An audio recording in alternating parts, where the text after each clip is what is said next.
Okay, so Sony announced the ZV-1. Is it the perfect vlogging camera out there for YouTubers, creators, vloggers, walk around vloggers, adventure vloggers, mommy vloggers? I don't know what type of vlogger. Is it the best vlogging camera? Let's talk about it.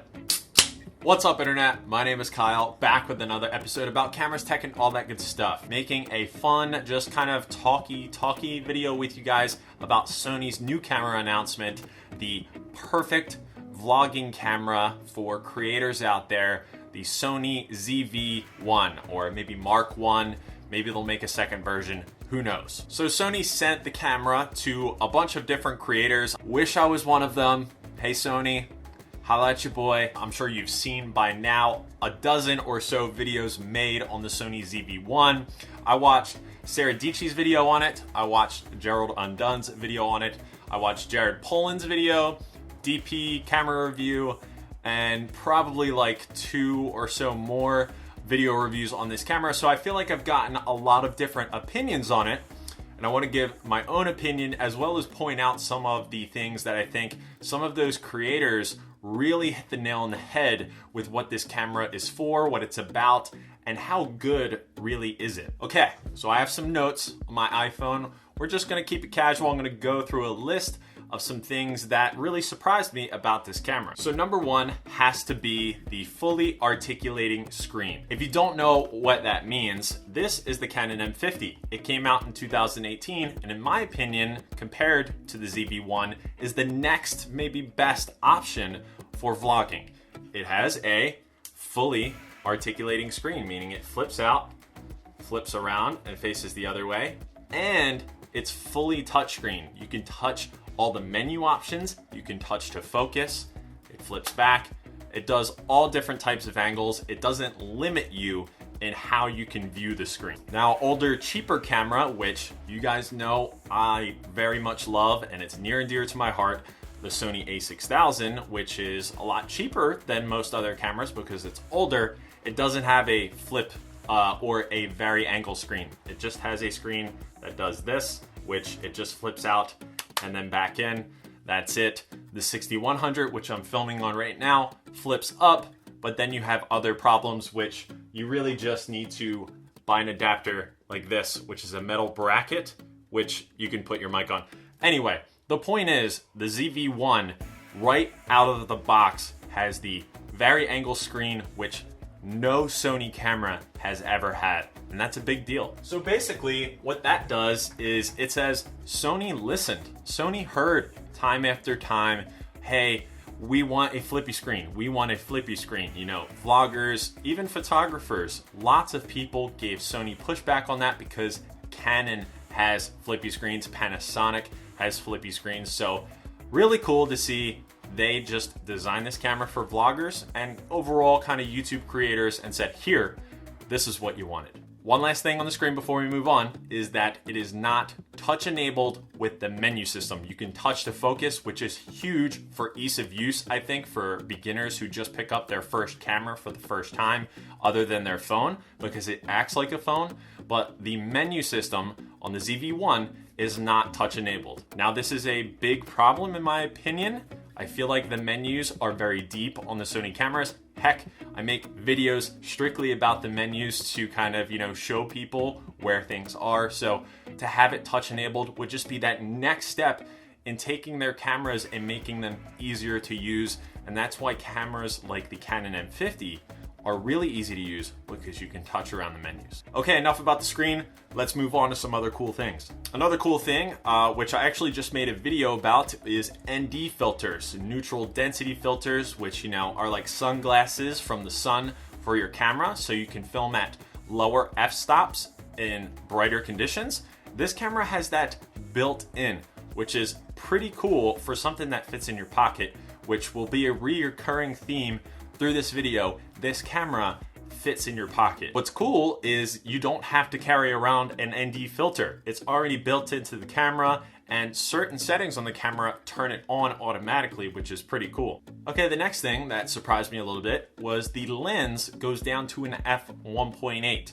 Now, as some other creators pointed out in their videos, like Jared Poland and Gerald Undun, once you hit the zoom rocker, there's a little switch toggle where you zoom in. That then shifts it down to a 2.4, 2.5, and then 2.8 for most of the focal range. So essentially, it's basically a f2.8 lens. However, it is nice that the maximum aperture is an f1.8. So if you're careful, you can keep it at an f1.8 at its widest, which I think is pretty impressive for this small of a camera. Okay, the next thing is one of the things that I'm most passionate about as far as a feature in a camera for a creator. And that is why I got this Sony a6100, because it shares this with the ZV-1, and that is unlimited recording time. That means right now I'm recording, I'm at 10 minutes of record time, hopefully not 10 minutes of video time, and I don't have to worry about my camera stopping. I have a dummy battery plugged into an outlet, so I have a permanent power source.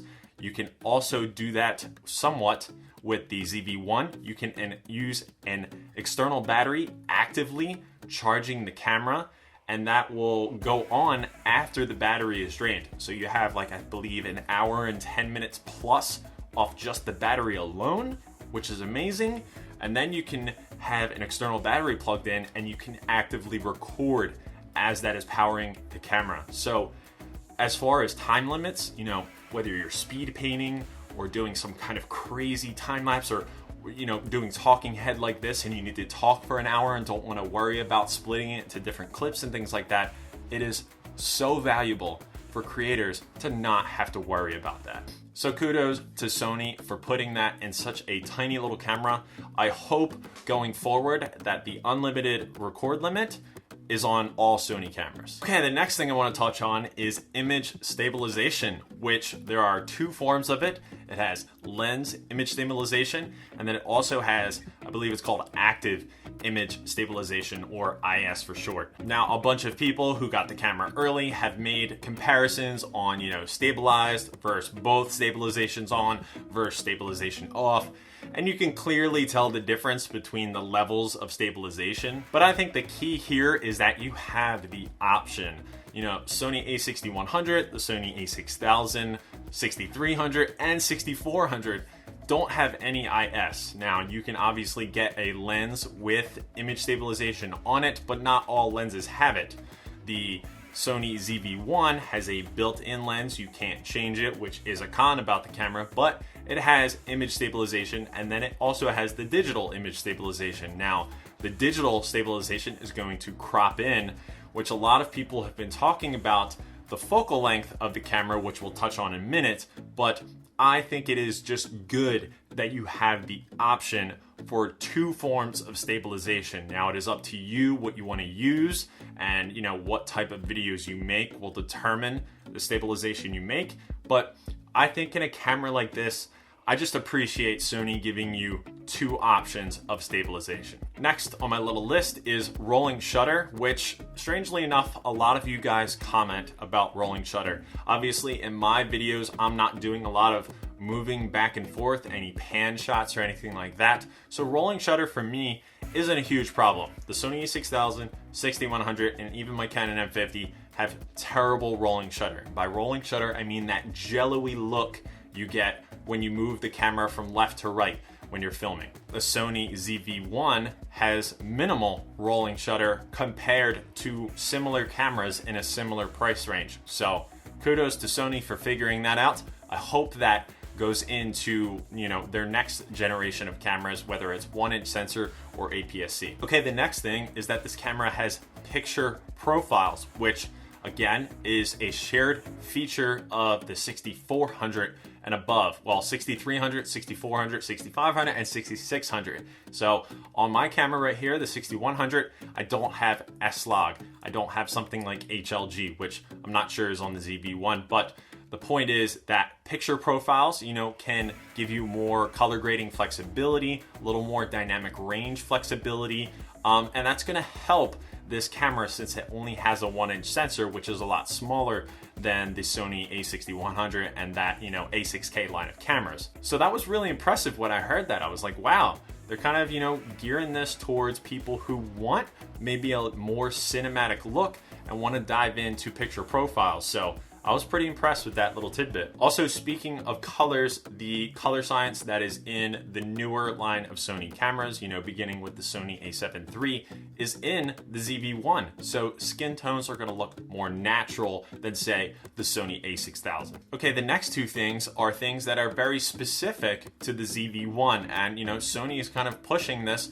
for creators, and these features are specific to this camera and specific to creators. And that is the product placement mode, which means that basically if you want to put something in front of the camera and it's going to focus on it, if you're in face detection, if I were to put this over here, say, it wouldn't focus, you know, that quickly on it.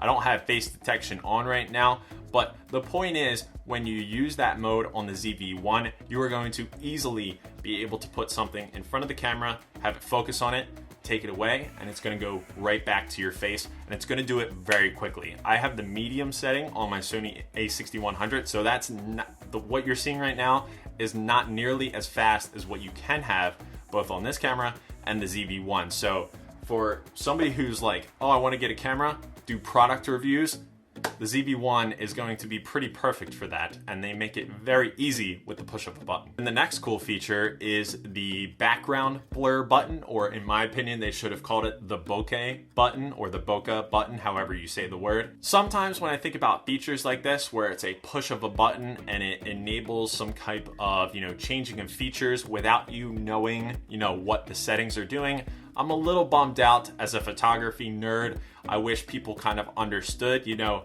the bokeh basics, which I have a video about if you want to know what I'm talking about. It's up above or down below. But basically, it's a button that will allow you to separate yourself, the subject, from the background. So at the push of a button, you can give depth of field to your shot.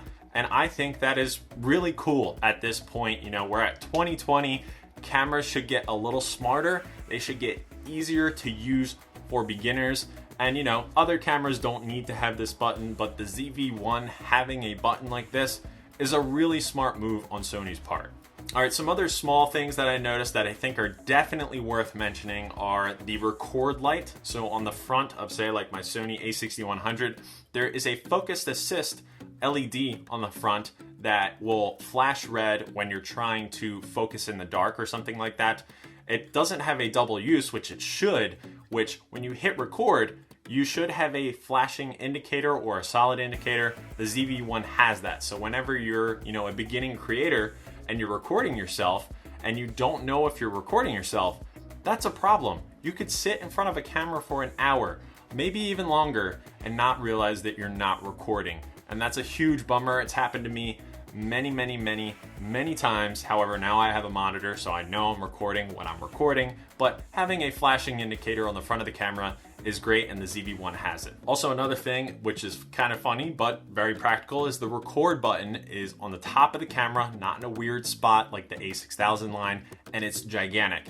So when you want to start recording, you hit the giant record button and you're good to go. Another small thing is that when you open the flippy screen, it turns the camera on. I think that is an incredible feature. It might get overlooked. It might be like an automatic thing. Maybe new generation, you know, to cameras think that that's what all cameras do. That's not. If you flip open the screen for the a6100, it doesn't turn on. That's a pretty cool feature for the ZV-1. Also, some other things is it does incredibly crazy slow-mo. I think it does like 960 frames per second, which I've seen is a little not great, but they do 240 frames per second on the ZV-1, and that is awesome. That would give great dimension to some otherwise boring vlog footage. And I think, you know, you're gonna see a lot of that with people that use this camera, but it's an incredible feature for such a small little pocketable camera. And then last but very not least, which is one of the most important things in filming videos for YouTube or any kind of creative purposes, is sound quality. On the ZV-1, they have this multi-directional mic on top. It's like this little grill. They also give you a muff to put on to dampen wind noise. Really nice touch. And overall, from all the videos I've watched of the different tech reviewers who have had their hands on this camera, the sound sounds a lot better than, say, something like the 6100 with just on-camera audio. it doesn't seem to be bad. It seems to be more than good, which is great for beginner creators. And then on top of that, Sony said, hey, we have a hot shoe on the top, and then we also have a microphone jack. There's no headphone jack, which is for more serious filmmakers who want to monitor their audio through headphones. However, having a microphone jack, a hot shoe placement, and then better in-camera audio is just so huge for creating. I think that, you know, a lot of creators touched on this microphone being better, but I just really want to drive home the point that having a camera where you don't necessarily need to spend $100 on a microphone right out the gate is incredibly valuable. Some of my most popular videos of all time, we're talking 100,000, 300,000 plus views, have terrible audio. What's up, internet? I'm back with another episode talking about cameras and stuff. Today's video is going to be 5 things to know about your Sony a6000 when you first get it. It kills me. I wish I could go back and change it, but I filmed with what I had, and that is my best advice to use. When you get a camera or using your phone, just use what you have. And if what you have is the ZV-1 with the on-camera improved mic, then that's a win in my book. I just had to double check that I was recording audio after talking about audio for so long. I'm recording with my external mic, don't worry. What else do we have here? Focal length. Okay, so I had to look this up real quick because I wasn't familiar, but it has a 9.4 millimeter to 25.7 millimeter. This is a 1-inch sensor, so it's smaller sensor than the Sony a6000 lineup, way smaller than the Sony a7 III full frame lineup. If you care, which I don't necessarily care, but if you care, the full frame equivalent for this lens is an f4.5-ish, around there. In my mind, it's not gonna mean much to people who are buying this camera, who this is targeted to, but what that basically means is that, you know, 24 millimeter full frame is pretty tight. Right now, you're looking at a 16 millimeter APS-C, which is a 1.5 times crop factor. So what you're seeing here is basically what you would see as far as a field of view for the ZV-1. However, I'm not holding the camera out. If I was holding the camera out, I have really long arms. It would be about here. However, for most people, you know, who aren't 6'6" and have a crazy wingspan, it's probably gonna be about here. Now, this is pretty tight for a vlog where you wanna see the background and everything. Now, if you turn on image stabilization, which unfortunately I don't have the ZV-1 here, it would probably crop it in to like here. So then if you're watching a daily vlog or a vlog, you know, a family vlogger who's using the ZV-1, this is what you would be seeing on the screen. You would be seeing a lot of head instead of the, you know, what's going on in the vlog. Some people are beating Sony up a little bit about having, you know, this 24 millimeter full frame equivalent, or, you know, what is it, the 9.8 millimeter on the wide end. And I get it, you know, wider is better for vlogging. It encapsulates what's going on, whereas you also have options on this camera to just focus in on you with the bokeh button. So it would be nice if it could be wider, and then you could use that button to isolate on you when you kind of just want to talk to the audience, and then you can turn it off when you want people to see more of the surroundings, which I hope people still do that, but the 24 millimeter full frame equivalent is going to limit what you're seeing. So I think people are going to experiment. They're going to try and use a little longer of a tripod than what Sony's providing, which they're offering this tripod that has functionality with the camera, which is really cool. And I think they're offering it also with an SD card at a total of like $150 extra. And if you bundle it, you may save a little bit of money. But in the end, I think the focal length isn't going to be a deal breaker for people. I think people looking to get this camera, it's not going to be a deal breaker. It's just, I don't think it is. For more experienced vloggers, it may be, but for beginners, I think it's going to be okay.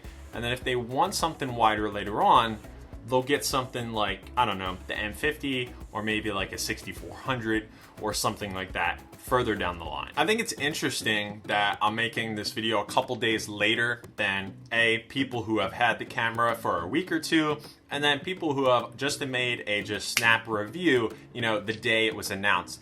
I've had, you know, like 48 hours to kind of process this and look and watch at other videos and stuff like that.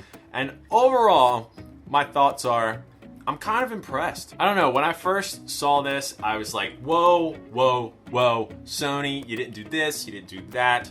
I wish this was there, I wish that was there. Which some of the things would have been, it would have been cool if they put the SD card slot on the side rather than the bottom. I've seen the door compartment and it's just like, it's a mess. Also, the tripod mount is off center from the bottom of the camera, which I don't understand why they would do that. I am in the camp that I wish they went to maybe a 16mm full frame equivalent, which I think would have made this camera the best selling camera of the year. But they didn't, and I understand, and I already explained why. And I think a final thing I wish that was in there is better sharpness and image quality overall. From what I've seen, the image quality is very good, but I wish it was great. It would have literally, like, I probably would have bought one if it had the things that I just went over. But I am perfectly happy with my 6100. I have a 6000 as my backup, and I have a Canon M50, so I don't need this camera. I mean, I would take one if Sony sent me one and, you know, stuff like that. But I don't think I'm gonna buy one right away, at least right now. But Sony just kind of, they gathered what people wanted. They also probably looked at their vlogging option before with that handle and the flat, like, microphone over here, camera over here type deal. I'll put a picture on the screen.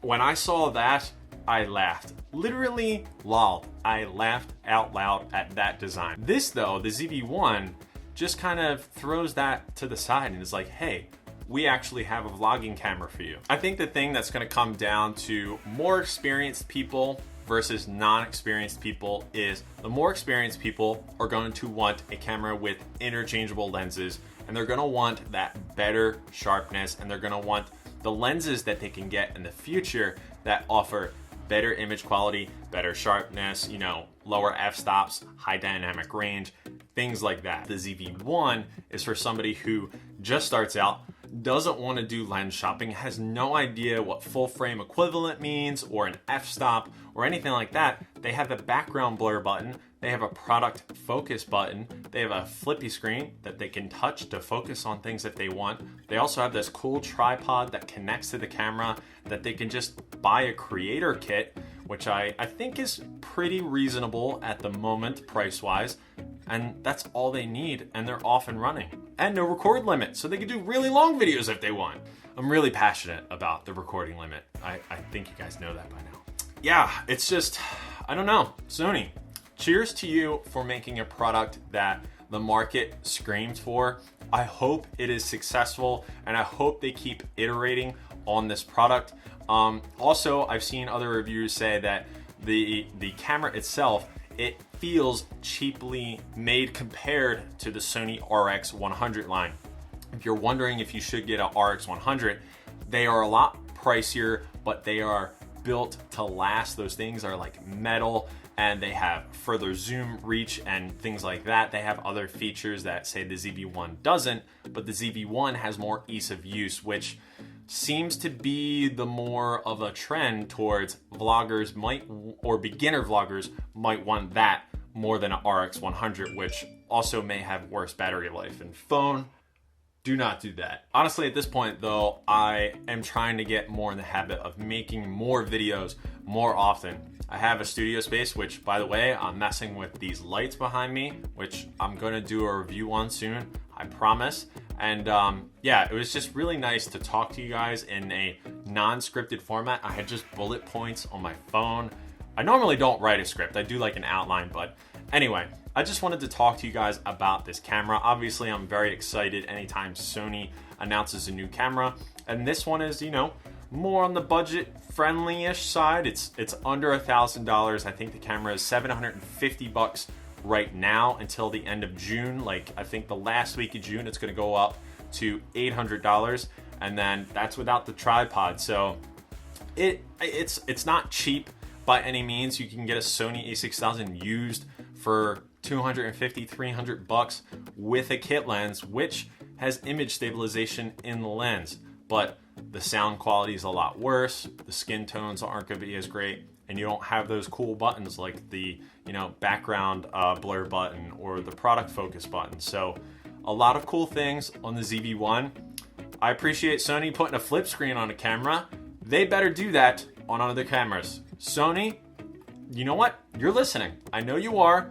Put a flippy screen on all cameras. Just from now on, flip the screen shit out of everything. That didn't make sense, but just you understand what I'm saying. Flippy screen on every single camera, please. Okay, that's enough chit-chatting.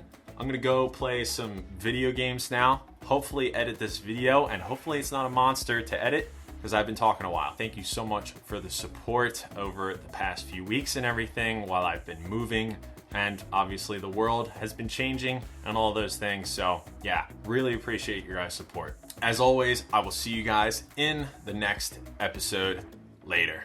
We're recording audio. Why did I do that? I don't know. You know what? I need a beer. Hold on. Stay right there. Don't move.